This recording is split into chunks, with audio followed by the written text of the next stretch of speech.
dalam dapat dijumpai dalam bentuk pondasi tiang pancang, dinding, dan pondasi kompensasi. Next, Jal. Lalu ada hal-hal berikut dapat dipertimbangkan dalam pemilihan tipe pondasi. Yang pertama, keadaan tanah pondasi. Yang kedua, ada batasan-batasan akibat konstruksi di atasnya atau upper structure. Yang ketiga, ada keadaan daerah sekitar lokasi.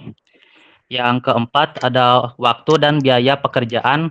Dan kelima, ada kokoh, kaku, dan kuatnya pondasi. Next, ya.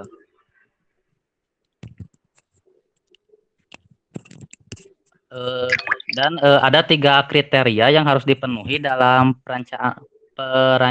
perencanaan suatu pondasi, yaitu yang pertama, pondasi harus ditempatkan dengan tepat sehingga tidak longsor akibat pengaruh luar. Yang kedua, pondasi harus aman dari kelongsoran, daya dukung. Yang ketiga, pondasi harus aman dari penurunan yang berlebihan.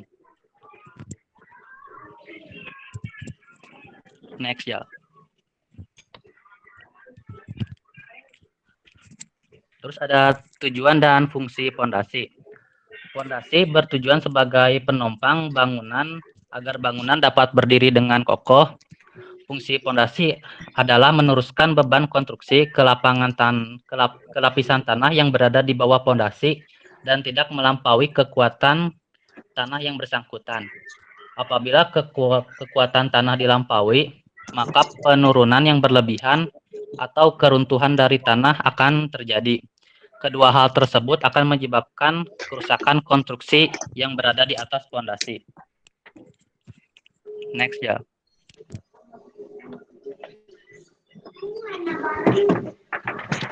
Tipe dari pondasi dalam atau pondasi tiang ada 4 macam. Yang pertama ada pondasi tiang pancang atau driven pile. Yang kedua adalah pondasi tiang Frankie pile. Yang ketiga ada pondasi tiang board pile. Yang keempat ada pondasi tiang injection pile.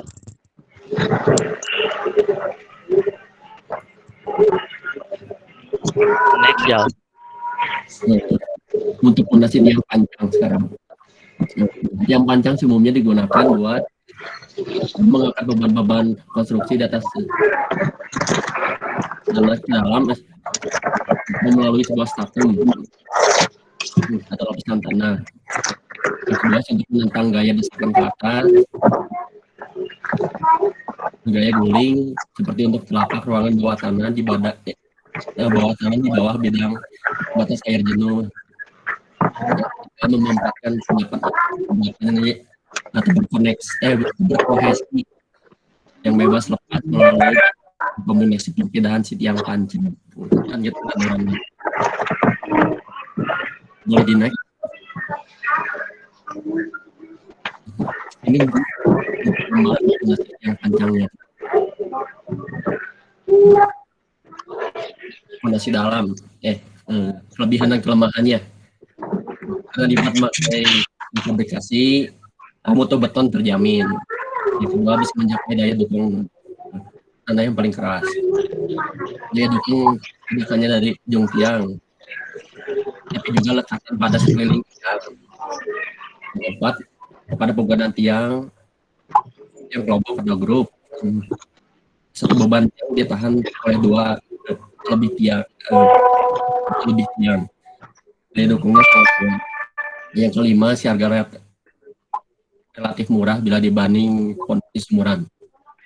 Boleh di next ya.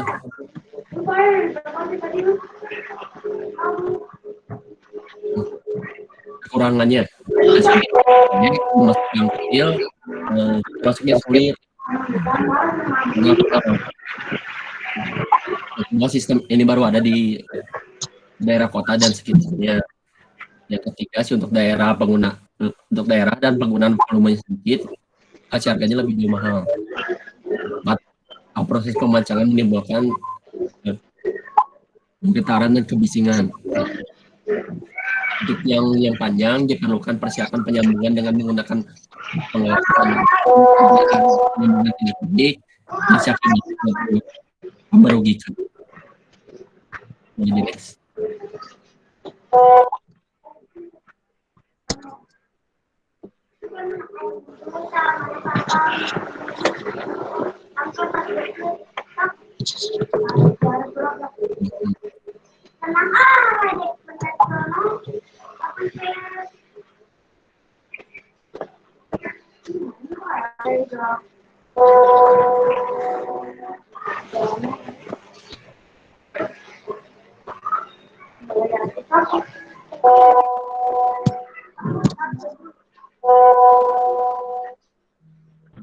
Kemudian ada fondasi tiang franking.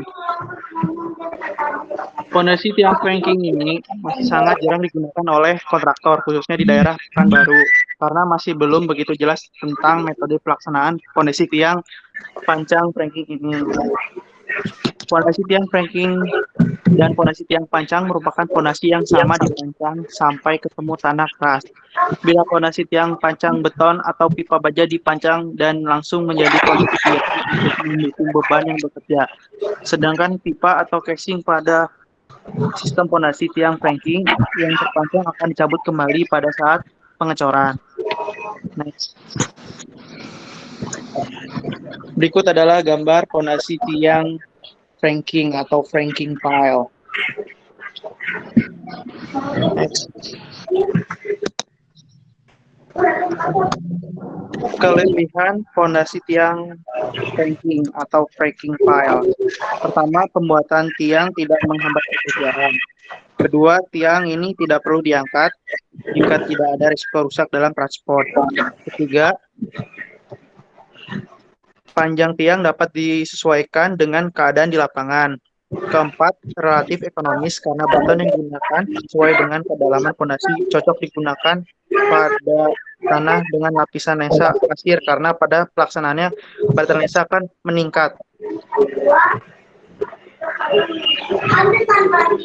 Kemudian kekurangannya, yang pertama, pada saat penggalian lubang membuat keadaan sekelilingnya menjadi kotor akibat tanah yang diangkut dari hasil pengeboran tanah tersebut. Kemudian kedua, pelaksanaannya memerlukan peralatan yang khusus. Selanjutnya akan saya jelaskan apa itu fondasi tiang bor. Fondasi tiang bor adalah bentuk fondasi dalam yang dibangun di dalam permukaan tanah dengan kedalaman tertentu. Fondasi ditempatkan sampai ke dalam yang dibutuhkan dengan cara membuat lubang dengan bor dengan alat khusus. Setelah mencapai kedalaman yang disyaratkan atau ditentukan, kemudian dilakukan pemasangan casing yang terbuat dari plat besi. Kemudian dimasukkan ke rangka besi fondasi yang telah dirakit sebelumnya. Lalu dilakukan pengecoran terhadap lubang yang sudah dibor tersebut. Ini berikut gambarnya. Mohon maaf tidak jelas gambarnya. Untuk gambarnya seperti ini. Lalu fondasi tiang bor. Kelebihannya harga jasa yang relatif lebih murah bila dibandingkan dengan fondasi dalam lainnya. Pekerjaan fondasi cepat terselesaikan, umumnya bisa 7 hari kerja sudah selesai. Tanpa biaya mobilisasi, mungkin sekedar ongkos tukang atau tenaganya buat makan gitu. Kebutuhan alat Strauss pile mudah disesuaikan dengan volume pekerjaan. Lalu bisa mengerjakan di tempat yang sulit, misalnya di dalam bangunan, kondisi coveringnya tidak rata, seperti itu. Untuk kekurangannya, yang pertama diperlukan peralatan bor karena emang khusus. Terus pelaksanaan pemasangannya relatif agak susah. Pelaksanaan yang kurang bagus dapat menyebabkan kondisi keropos karena unsur semen larut oleh air tanah. Pengecoran tiang dipengaruhi oleh kondisi cuaca. Pengecoran beton agak sulit bila dipengaruhi air tanah karena mutu beton tidak dapat dikontrol dengan baik. Lalu yang terakhir, mutu beton hasil pengecoran bila tidak terjamin keseragamannya di sepanjang badan tiang bor mengurangi kapasitas dukung tiang bor. terutama bila tiang bor cukup dalam, jadi tidak stabil. Lalu ada pondasi tiang injeksi atau injection pile. Pondasi tiang injeksi ini berbeda dengan metode pekerjaan lainnya seperti pancang dan tiang bor. Pondasi tiang injeksi merupakan pondasi dalam yang menggunakan tiang-tiang beton namun dengan cara ditekan dengan alat jack pile.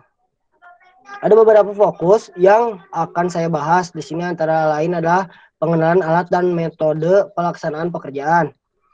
Ini untuk alat beratnya, untuk pondasi tiang injeksi semacam kayak palu-palu gitu. Kelebihannya yang pertama ramah lingkungan karena hampir tidak ada kebisingan dan getaran. Pelaksanaan lebih praktis dan cepat. Tidak terjadi retak pada kepala tiang dan tidak terjadi necking lakukan pada pondasi seperti pada board pile. Estimasi daya dukung tiang pancang dapat langsung dilihat pada hasil bacaan pressure gauge yang ada di alat pancang jack in pile.